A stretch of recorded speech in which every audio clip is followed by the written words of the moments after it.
Savannah, would you mind moving that chair beside you a little bit so I can see my granddaughter? Thank you.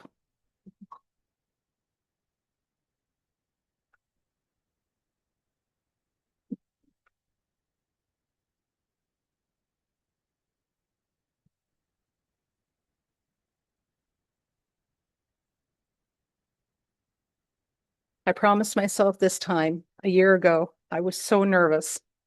I promised this time that I would remind myself I'm just sitting in a circle full of friends, friends and colleagues, family, and great people to work with. But I will, out of formality, thank Madam Clerk, our County Council colleagues, distinguished past wardens, CAO and staff, our citizens of Grey County, and a special welcome to my family for being here to share this moment in our Grey County history together. I am but one voice. I am a voice speaking here in that circle of friends and colleagues and expert staff and family members and everyone from all the organizations and all the people who form our County of Grey. I am just that one voice.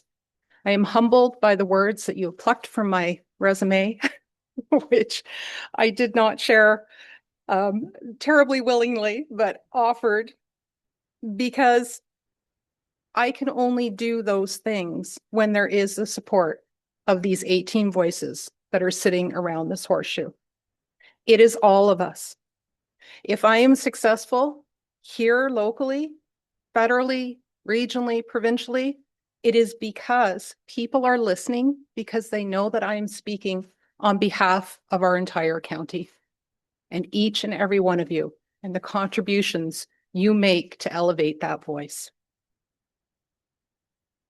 Last year, I shared that 24 and a half years ago, my father found this History of Grey County, 1931, a reprint to give to me when I bought my empty parcel of land back in 2001. Little did he know, or I know, that I would be sitting here in this spot with these honored colleagues beside me today, forging our county and its communities. I respect this history, and I recognize that we are part of shaping a future that may tread the same way, but will also break barriers and walk a new path.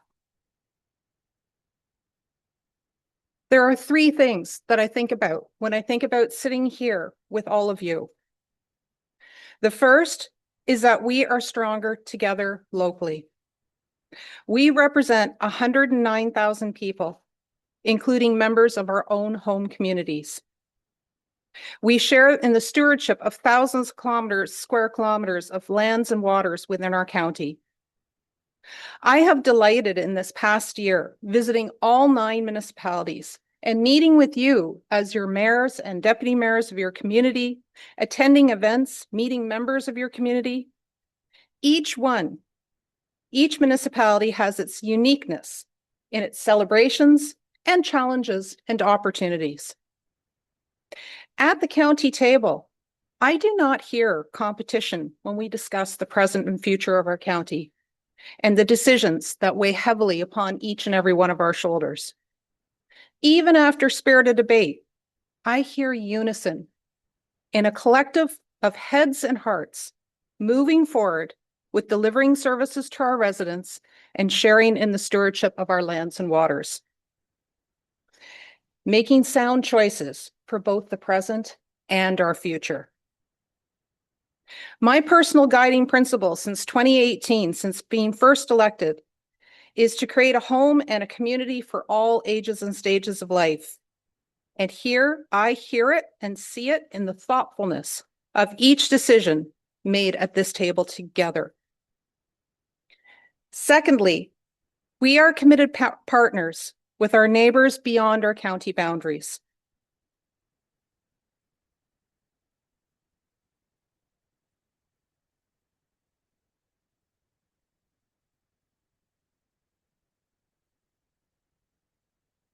Deputy and past warden, last year, I committed to you that I would continue your engagement to building our relationships with our First Nations partners and neighbors in a learning journey and a path to reconciliation.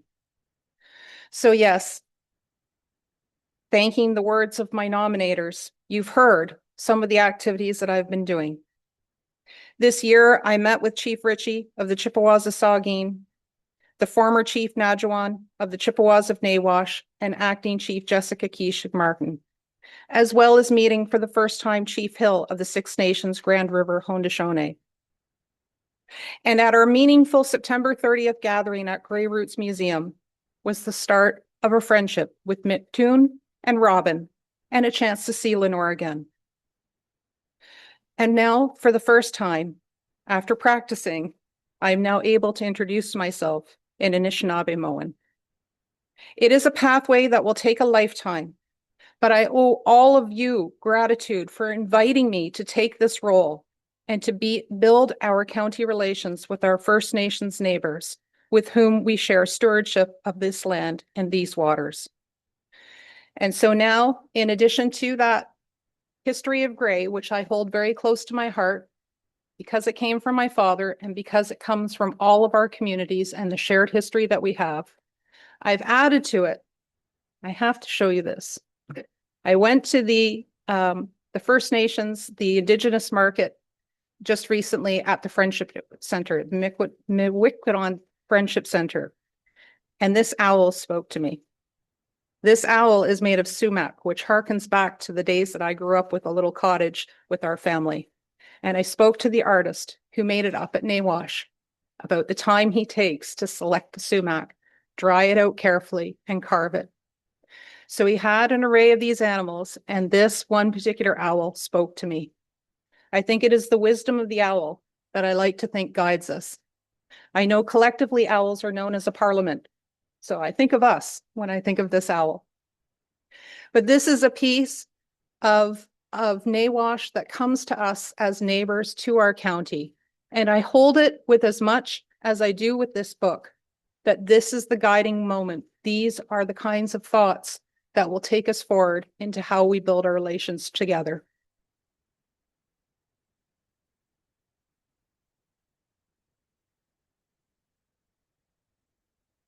Finally, we uphold the voice of rural and small town communities in our region, in our province, and our country, far beyond our neighbors. As warden, I am uplifted to support and represent the county in a wider dialogue through the Great Lakes and St. Lawrence Cities Initiative and through the Western Ontario Wardens Caucus with CAO Schertzer. When I am meeting with regional colleagues, provincial MPPs, ministers, and MPs in Ottawa, I am speaking not just with the voice of our 9 municipalities, but for small towns and rural communities from all over Ontario in the Great Lakes watershed. Beside the big city mayors and MPPs and MPs from other areas of the province, it is important that we bring that rural lens to the table. So I circle back in conclusion to our own county.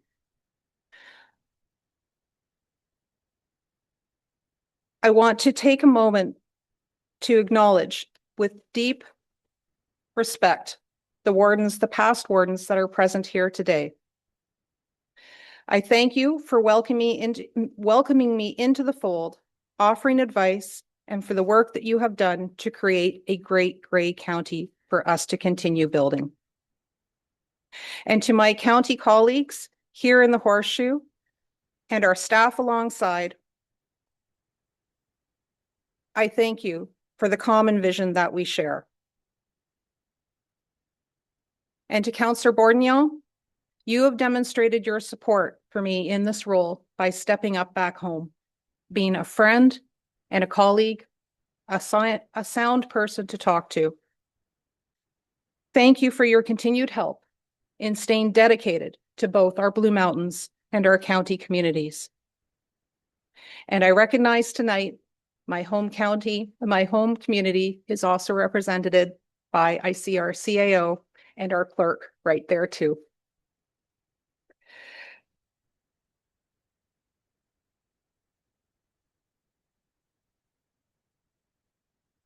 As we sit here together, and move forward into the next year.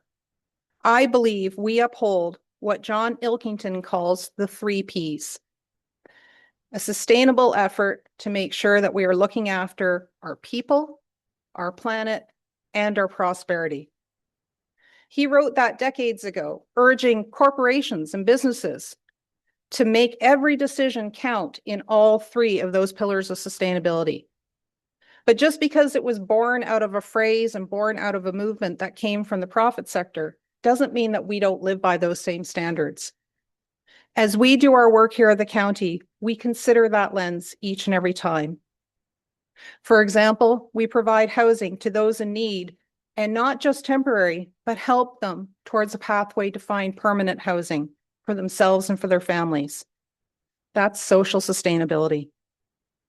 We share in the stewardship principles and take action against climate change in our Going Green and Grey plan, whether it's reducing our emissions or empowering our residents to make good choices to be able to help towards climate change.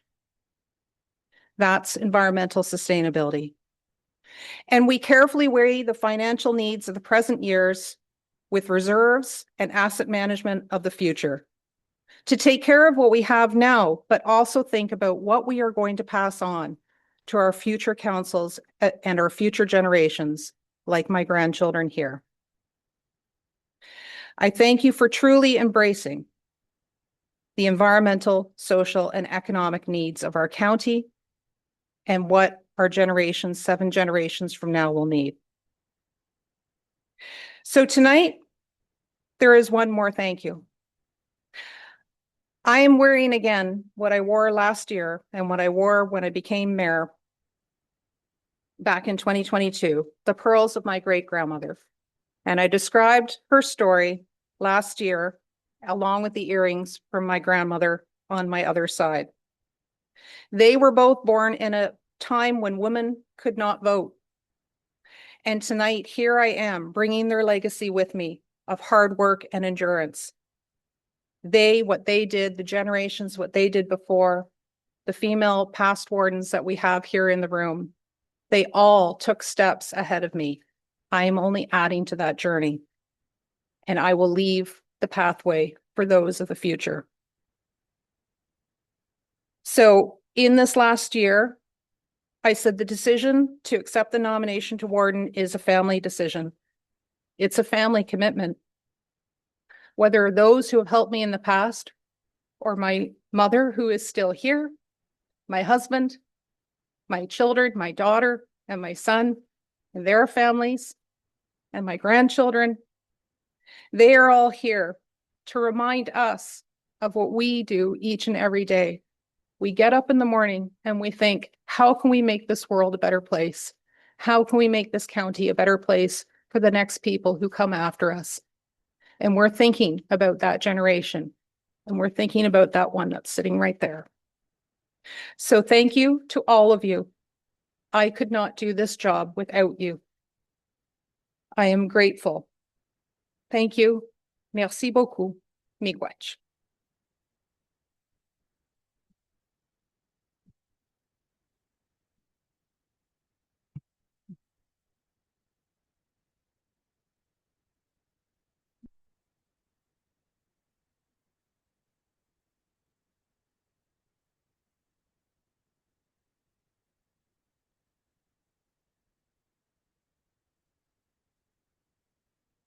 So back to our formalities then, I will ask for a motion to adopt the warden's address. Moved by Councillor Bourdignon, seconded by Councillor Dobreen. Any discussion? All those in favor? That motion is carried.